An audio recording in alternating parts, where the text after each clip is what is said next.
I think so. Okay. Somebody calling me? Hang on. What? Hang on a second. Yes. What did you and Babe Rudy talk about? We talked about Ravens ticket prices, and just put latest on the Ravens Seahawks game plus the $50 discount code for every $250 you spend. Yep, and also the Who. All right, sorry about that. That's good. That's all going to be part of the show. Unless I cut it. Is that Hey, so we're live with the latest episode of the Softy and Hot Blogger podcast. We missed last week, a lot of stuff going on, Thursday game and all that good stuff. But Dave, this is pretty timely. There's news coming out about the Seahawks and about their injury situation on the offensive line. Yep. Seems like maybe we should start there. Where are you at? Where's your head at right now, heading into this game against the Browns and with the injury news we've heard? Well, you're ripping off an old Softy staple. Where's your head at? Kind of looking to see what the fans' take is and what your mindset's like. And first of all, good to talk to you, man. That Rams game feels like it was 6 months ago, by the way. It was so damn long ago. It feels like, since we've spoken. But, I mean, I actually, with the news about Dwayne Brown and Ethan Posick and DJ Fluker, first of all, I think the Brown thing is going to be a while. It sounds to me like Dwayne Brown is going to be out maybe a month, if not even longer than that, with the biceps injury. I saw your tweet about that. I totally agree. So this is probably something we should prepare for long term. And I wonder if the Seahawks, after this weekend, depending on how George Fant plays, will consider maybe going after another option at left tackle. So I think this is a pretty big week for the future of that position in Seattle. Keep in mind, he's 34 years old, right? And they acquired him midway through the season 2 years ago. So we'll see what happens this weekend. But I'm not as down on it as other people are. I think Jamarco Jones was a pleasant surprise at guard in the Ram game. And I also think that George Fant is as ready as he's ever been to play left tackle in the NFL. I mean, just remember where he was a couple years ago when he had barely played football. He was raw. His footwork was terrible. He had no idea what he was doing. He was bouncing back and forth, right tackle, left tackle. So I think George Fant is as prepared as he's been to do something like this on Sunday. The concern, I guess, for me, Brian, is the depth. If anybody gets hurt in this game on Sunday, which almost certainly somebody's going to have to leave the game at some point on the offensive line, Mike Iupati's injury history is a huge factor for this game on Sunday. I mean, Jordan Roos and Joey Hunt are the only two backup offensive linemen you've got. So if the starting five can stay healthy throughout the game, I think you can roll Russell Wilson away from guys like Myles Garrett. He's as good on the run as any quarterback in the NFL. You saw that last week versus the Rams. So as long as those starting five guys stay healthy, I'm okay with it. I'm not panicking, but man, if anybody goes down, their depth is a major problem this weekend, dude. Yeah, I mean, it is. It's interesting, and Iupati has been able to play. So you kind of hope he can make it through this weekend because if they thought highly of Jordan Roos, he's had plenty of chances to get make the team before now.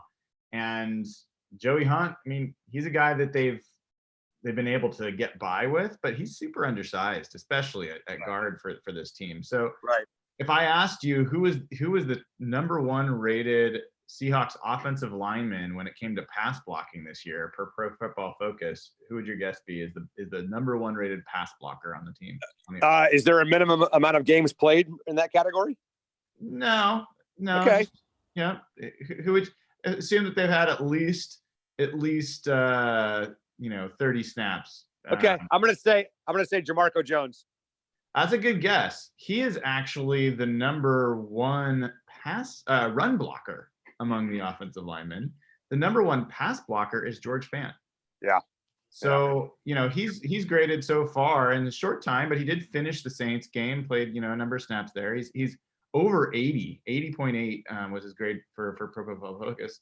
And I think people forget a little bit. Dwayne Brown has not been himself so far this year, partially due to injury, but his pass block grade is 70.6. So he has been uneven, and there is a chance. I'm not saying for sure because it's a big difference subbing for a guy mid-game versus, everyone knowing that you're going to be the guy out there and them targeting you. Yeah. But there's a chance George Fant could be better than an injured Dwayne Brown. Well, there's no question about that. There's also a big difference between those two sample sizes that you mentioned right there between absolutely. George Fant and Dwayne Brown. And again, I mean, I just got done telling you how I think that George is as ready for this as he's ever been in the NFL. So again, I mean, would I rather have a healthy Dwayne Brown, a healthy DJ Fluker? Of course I would in this game on Sunday. But again, I think Dwayne Brown's game, as you said, hasn't really been there, mostly because of the injury. But let's keep in mind, the guy's 34, Brian. At some point in time, his play, his quickness is going to stop, and it's going to start to wind down. I mean, Father Time, you don't see guys playing left tackle in the NFL at 35, 36 years old very often. So at some point, the Seahawks are going to have to look for his replacement. I honestly thought that they would consider his replacement in the draft this last year at the age of 34 and have that guy ready maybe in 2021 or beyond. So that's why I think this weekend for the future of that position, I mean, hell, if George Fant plays well this weekend and fills in for the next month or month and a half, 5-6 game stretch and looks pretty good in those 5 or 6 games, I would not be surprised to see Dwayne Brown cut at the end of the year and George Fant take over that starting left tackle role. They would save a ton of money under the cap. It's a homegrown guy, a guy that they put a ton of effort into to turn into a legitimate offensive lineman. So this is a big, big weekend for George, for Dwayne, and for the future of that position for the Seahawks. So again, I mean, yeah, you're facing a really good, player in Myles Garrett. Got 7 sacks so far for the Browns in 5 games. But man, if there's any quarterback in the NFL that I would trust to roll away from him and get things done on the run outside the pocket, it's Russell Wilson. His passer rating, even under pressure this year, has been amazing. The numbers are ridiculous for him. 113.8 passer rating under pressure, number 1 in the NFL. So I'm not totally jumping off a ledge yet over this offensive line situation. I'm not either. I disagree with you on a couple points, which is good because we usually agree. Yeah. It's kind of you're wrong. That's okay. I'll be the judge of that. So one, I think you just were saying it partially maybe to be nice, but maybe you actually believe this. I don't think the Seahawks, I would not be happy if DJ Fluker was healthy right now. I'm actually really excited that Jamarco Jones is going to play there.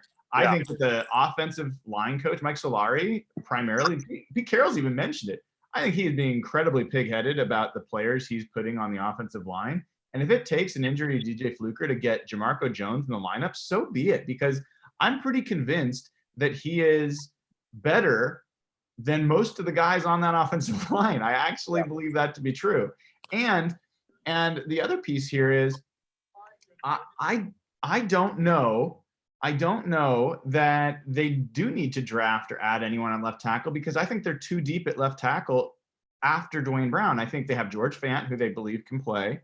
And then Jamarco Jones is a left tackle by trade. So I think they have 2 guys there that could be options. And look, if George Fant plays really well and Dwayne Brown returns this year, then maybe, possibly, hopefully that would make them think about, well, maybe we should sit Jermaine Ifedi. Maybe George Fant would be better at right tackle. And we could actually have a situation, like the Chris Terry days back in 2002, where we finally get a right tackle that knows what he's doing and the offense performs at a much better rate. So I think Jermaine Ifedi is a huge, huge liability. I was disappointed to hear Pete Carroll even talk about the fact that he's improved this year. I think he should be talking about the fact that he needs to get a lot better. And honestly, they should be making changes there, because if we end up with a situation where you get maybe you have Dwayne Brown at left tackle, maybe you have George Fant at right tackle, you have Jamarco Jones at right guard, and maybe, just maybe, Dave, this is really hopeful, but I believe it, maybe Upati goes down and Phil Haynes is actually an improvement there. I think you might think I'm totally crazy. I think the offensive line might actually be better if all of those things happen. I think you're being a big homer right now, and that's what I love about you. You're being very optimistic. I also love your optimistic nature. I wish I was like that more often, to be totally honest with you. But I don't think we're saying things that are that opposite of each other. I would rather have DJ Fluker because I think DJ Fluker is a better run blocker. I think Jamarco Jones looked good against the Rams on Thursday, but it was one game, right? Let's see what happens again and again and again with this guy. So he could be a more versatile player than DJ Fluker. I think he probably will be, because DJ Fluker's a terrible pass blocker, so the bar's not very high. But again, I mean, with George Fant at left tackle, I just think whether it's him or Jamarco or whoever, if they get good play from those guys, it'd be very easy at some point to move on from Dwayne Brown. I agree with you on Ifedi, by the way. I think the bar is so low for Jermaine Ifedi that it's ridiculous. I mean, Pete Carroll basically sees a guy who, as long as he's not false starting, as long as he's not holding, as long as he's not pooping his pants on a Sunday afternoon, then he's performing. And I think the bar has dropped dramatically for Jermaine Ifedi. Okay, never mind a guy that false starts and gets called for holds. How about a guy who actually pushes people away from the pocket? How about a guy who actually does not need help from a tight end every single play? How about a guy who pushes a defensive lineman or a defensive end downfield and protects Russell Wilson? So we've gone from expecting a guy to actually help in pass protection to a guy who now is expected just don't mess it up. And that's a problem at right tackle. So I do agree with you on Jermaine Ifedi. His time is certainly limited with the Seahawks. I mean, I'm trying to remember, Brian, the last draft pick, first-round draft pick, where the Seahawks did not pick up the fifth-year option, but he was re-signed anyway. Yeah, it doesn't exist in the Pete Carroll, John Schneider era. Right. That's already the case. Bruce Irvin, they don't do that. So Ifedi's days are done. I mean, that's the hope. Yeah, that's the real. He's hope. not going to be here next year. He will not be here. If they wanted Jermaine Ifedi, they would have picked up the fifth-year option. Okay, so he's gone after this year. But again, I mean, just going back to this weekend's game, look, I mean, that throw that Russell made to Lockett going to his left, all arm to hit him on the sideline with that great, balancing act by Tyler Lockett. There's nobody better right now outside the pocket, I think, than Russell Wilson in the NFL. So if you had a pocket passer, maybe it'd be more of a concern. If you had a potted plant, a guy who can't move outside the tackle box, I think it'd be a bigger concern. And again, maybe it will be a giant factor and a giant problem on Sunday, but I'm not losing sleep over it right now. Not yet. Well, so last thing before we wrap up here. One, I don't think it's homerish to say that your existing players are not as good as your bench players. That's not homerish. That is actually. You are a homer though, but not because of that. I am, but I don't think that that's a good example of being a homer. I think that there's a real miscalculation of who their best players are on the offensive line. And I think there's a real reticence to play young guys. I think they just want to have the older vets in there. And I think it's holding them back. And I think Jamarco Jones last week was the first example, the first proof point of me being right. So we're going to find out if I'm right this weekend as well. The next thing I'd say is, anti-homer. I don't know why, Dave. I can't put my finger on it, but the Seahawks are 4-1. They're tied for the best start in franchise history. Yep. And I feel like they're going to lose this weekend to the Browns. And I don't feel good about this game. I don't feel good about the Seahawks right now overall. I think that they are a mediocre team right now with an MVP quarterback. Well, I think two things. I wonder how much different your attitude, which is terrible, by the way. How much better your I was a homer 2 seconds ago. How much better your attitude would be if the Browns had not been blasted by San Francisco on Monday Night Football. And then also how much better your attitude would be if Chris Carson did not fumble that ball that got returned for a touchdown by the Saints, and how much better your attitude would be if they did not allow that punt return touchdown against New Orleans. If this football team is 5-0 right now, and those little minor things that we talked about don't happen, I think your attitude is maybe a bit different. I mean, look, I understand playing the wounded animal in Cleveland. I think Baker Mayfield is massively overrated. I really do. I mean, look, you want to find reasons why you're wrong. You want to find reasons why this guy is a legit NFL quarterback. His numbers everywhere you look terrible. Under pressure, 22.3 rating, completion percentage of 34, deep balls, 29.8 rating, last in the NFL. Play action, 81. That's 20th in the NFL. No play action, 64%. His career rating is his career completion percentage is barely over 60. The guy is totally overhyped. There's going to be a week where he has a big game, and maybe that's this weekend. But I think if Pete Carroll's right that Clowney and Ansah are just getting warmed up and there's more in the tank for this pass rush, they should have no problem getting in this guy's face. Go back and listen to Mike Robinson's interview with Cliff and Puck from this week. He's basically describing a moron in the pocket for Cleveland, where if this guy has to go to his second and third read, he can't handle that. Any quarterback can drop back in a 5-step drop, plant their back foot, and fire to a wide receiver as his number one option. But when this guy has to start thinking and start looking around the field, he's a freaking turd. So if this front seven is as good as we think it can be, and I'd feel better about Jaron Reed playing this week versus next week, by the way, if this front seven really has more left in the tank the way Clowney and Carroll are talking about, they should have no problem putting pressure on this guy and making him freaking think. Because when he thinks, he has a hard time. Yeah. Well, I will say last thing here is it's those all the things you said. If those things had happened, I might feel better. But really what would make me feel better is if the defense and the special teams were performing at a higher level than they have been. So I just haven't seen this defense, especially the pass rush, yet click. I think the run defense has only been okay. I think the secondary has been not great.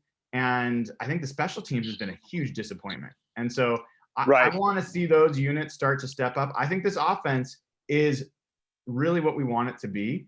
And the real hope I have for this weekend is past Seahawks team defense was maybe variable and the offense would come and go. I think Russell Wilson's played 5 straight good games, and maybe he can make it 6 straight, and that's where we get our consistency. So, well, Nick Chubb is a concern this weekend. I mean, that's a bigger concern to me than Odell Beckham or Jarvis Landry or Baker Mayfield are. So that's a big concern for me as well. No question about it. This defense has the weapons to play better than they have, but they are improving. I mean, Shaq Griffin to me is a better player now than he was in week 1 against the Bengals. I'm seeing a better player there. I like Jamar Taylor. Glad he's here. I'm curious to see how much nickel they play this weekend. But I just think, again, in the end, man, you got a game that features Russell Wilson on one side and Baker Mayfield on the other. That is a game you have to find a way to win. And the story's done. All right? I agree. All right. I know you've got important people. Get a better attitude, man. Come on. Nice weather. There's not a cloud in the sky. The sun's out. You need a freaking checkup from the neck up, for God's sakes, man. What happened to you? Let's do it. Well, hey, have a great weekend and go Hawks, man. Thanks, man. See you, buddy. Go Hawks.